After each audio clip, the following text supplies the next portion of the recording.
안녕하십니까. 뉴스데스크 강원입니다. 바다에 들어가 숨을 참고 수산물을 채취하는 걸 나잠어업이라고 합니다. 그동안 해녀들의 거의 유일한 생계수단이기도 했는데요. 최근 레저형 나잠어업인이 강원도에만 1,000명이 넘을 정도로 급증하면서 생계형 어민인 해녀들과 갈등을 빚고 있다고 합니다. 이준호 기자가 취재했습니다. 강원 속초시 장사항, 스노클링 마스크를 낀 남성이 노란 부표 주변을 맴돌며 잠수를 반복합니다. 잠시 뒤 백사장 가까이 이동한 남성은 검은색 망을 쉴 새 없이 무트로 옮깁니다. 마을 주민은 처음 보는 이 남성이 해조류를 잔뜩 따갔다고 말합니다. 미역 따서 이렇게 세 뭉치 이렇게 올리더라고. 그래서 내가 하는 얘기가 여기 저 해녀 아줌마가 보면 말하는데 그러니까 다 자기는 허가 받아서 한다더라고. 이 남성은 관할자치단체로부터 레저형 나잠어업 신고를 하고 자격을 얻은 걸로 추정됩니다. 레저형 나잠어업은 관할 지역에 6개월 이상 주소만 두면 어촌계에 가입하지 않아도 자격을 발급받을 수 있습니다. 그런데 최근 이 수가 크게 늘었습니다. 강원도의 경우 지난 2023년 850여 명에서 최근 1,300명 가까이 증가한 겁니다. 수십 년 동안 마을 어장에서 조업해온 생계형 나잠어업인들은 이들이 달갑지 않습니다. 형평성에 어긋난다는 이유입니다. 생계형 어민들은 각 지역 어촌계에 연간 수백만 원씩 회비를 내고 판매 수익도 나눕니다. 반면 레저형 어민은 돈도 내지 않고 마을 수산물을 몽땅 채취하는 경우가 많다고 말합니다. 우리는 부뚜기 터지잖아. 그것도 다 하라 그러잖아. 우리가 하는 거 뭐 전복, 해삼, 문어, 홍합, 무슨 성게 무조건 다 잡아가라잖아. 반면 레저형 어업인도 나름의 고충을 호소합니다. 합법적으로 수산물을 채취하는 건데 생계형 어민과 갈등을 빚는 경우가 많다는 겁니다. 바다를 가게 되면 그 해녀분들이 못 들어가게 하고 이렇게 뭐라 하거든요. 레저 활동을 하는데 너무 못하게 하니까. 하지만 갈등을 풀 뚜렷한 해법은 없습니다. 현행 규정 자체가 신고비다 보니까 제한 규정이랄까 벌칙 이런 게 너무 이제 좀 미비하다 보니까. 이에 따라 지난해 전국 최초로 비어업인 해루질을 규제했던 강원도의회는 레저형 나잠의 과도한 포획을 금지하도록 자치단체와 논의할 계획입니다. 어업 신고 증명서에다가 제한 조건을 명문화하는 규정들을 다 규정화하는 것을 좀 고려해 볼 수 있다고 생각합니다. 또 해루질과 레저형 나잠을 통합 관리하는 조례 제정도 검토할 예정입니다. MBC 뉴스 이준호입니다. 최근 정치권에서 주 4.5일제 도입 논의가 본격화되고 있습니다. 근로시간 단축을 반기는 사업장이 있는 반면 인력난에 시달리는 중소기업들은 현실적인 어려움을 토로하고 있습니다. 김도균 기자가 취재했습니다.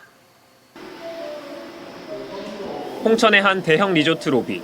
직원 2명이 고객들에게 투숙 절차를 안내하고 있습니다.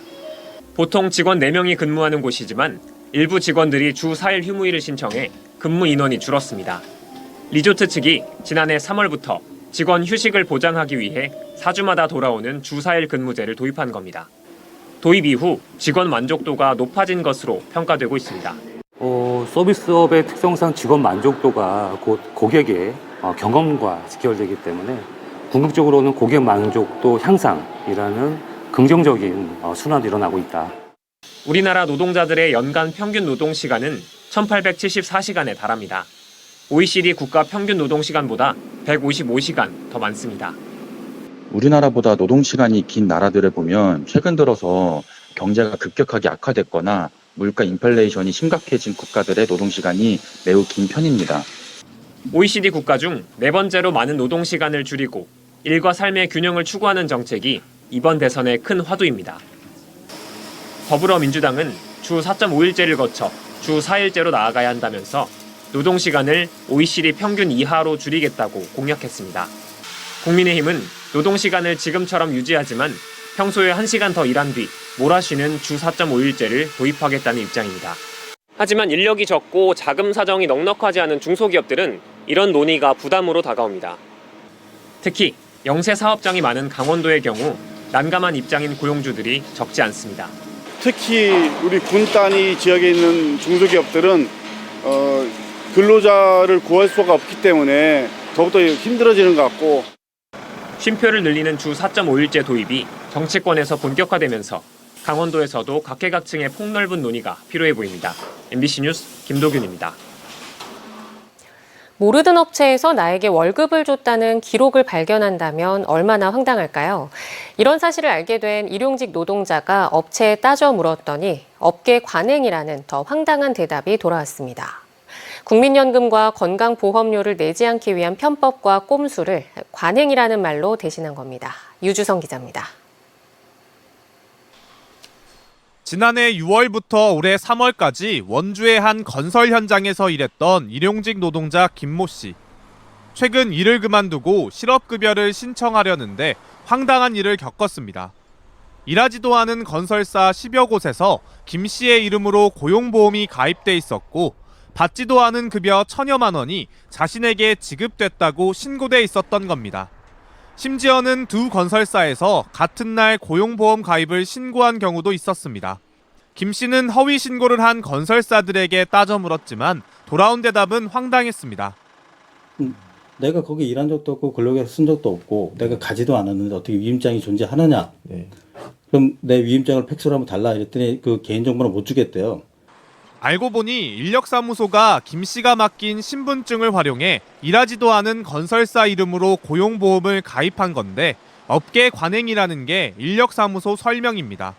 일용직 노동자가 한 달에 8일 이상 같은 업체에서 일하면 국민연금과 건강보험료를 내야 하는데 이를 피하기 위해 실제 일을 한 건설사에는 8일 미만으로 기록을 남기고 나머지는 근무하지도 않은 건설사 이름으로 허위 가입을 한 겁니다.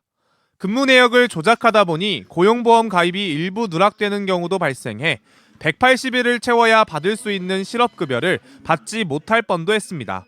전체가 224일이고요. 6월 달까지 올라온 게 159일이 올라와 있었어요. 50일이 소멸이 돼 있는 상태였죠. 하지만 인력사무소와 건설사는 김 씨의 동의하에 진행했다고 주장하며 책임을 서로에게 떠넘겼습니다. 그냥 저는 해달라고 하는데 그냥 해달라고 요청 오는 대로 해주는 거고 그거에 대해서는 세부적인 내용은 제가 잘 몰라요. 저희는 먼저 요청한 적은 없습니다. 용역업체 건설 현장에 안행이 그런 식으로 흘러가다 보니까 뭐 당연히 그렇게 하는 줄 알고 저희는 이제 좀 놓치던 부분이라. 김 씨는 인력사무소를 사문서 위조, 개인정보보호법 위반으로 고소했고 건설사에 대해서는 근로복지공단과 고용노동부에 진정을 제기하고 결과를 기다리고 있습니다. MBC 뉴스 유주성입니다. 더불어민주당 이재명 대선 후보가 오늘부터 전국을 도는 경청 버스 투어를 시작한 가운데 내일과 모레 강원 지역을 찾습니다. 이재명 후보는 내일 철원과 화천, 인제, 고성, 모레는 속초와 양양, 강릉, 동해, 삼척, 태백, 일요일인 4일에는 경북과 충북에 이어 강원 영월을 방문할 예정입니다. 상대적으로 민주당 지지세가 약한 지역들로 민주당은 경청 투어 대상지는 대도시에 비해 규모가 작아 역대 대통령 후보들이 자주 방문하지 못했던 지역 위주로 선정됐다고 설명했습니다.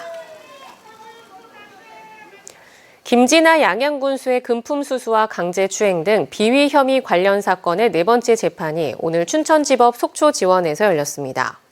춘천지법 속초지원은 이번 재판에서 성폭력범죄 특례법상 촬영물 이용 협박 혐의를 받는 박봉균 의원을 핵심 증인으로 불러 여성 민원인과 공모해 성관계 동영상으로 김군수를 협박했는지 집중적으로 따졌습니다.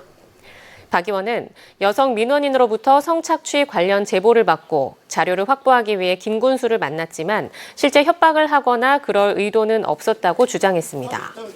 김군수 측은 김진아 피고인의 공소 사실을 반박하는 반대 신문기회를 포기하고 박 의원과 여성 민원인의 공소 사실을 유죄로 인정해달라는 취지의 신문을 진행했습니다. 동해지방해양경찰청과 해군 일함대 사령부가 함정과 군함을 공동으로 수리할 수 있는 스마트 정비지원센터 추진 양해각서를 체결했습니다. 동해해경청과 해군 일함대는 동해 묵호항의 항만기능 재배치에 따라 동해항에 10,000톤에서 15,000톤급의 드라이도크를 보유한 센터 건립을 추진합니다. 센터가 건립되면 동해권의 해경과 해군, 해양수산부 등 정보기관 선박의 유지 보수 정비가 가능해져 중대형함의 정비 기간을 단축할 수 있습니다.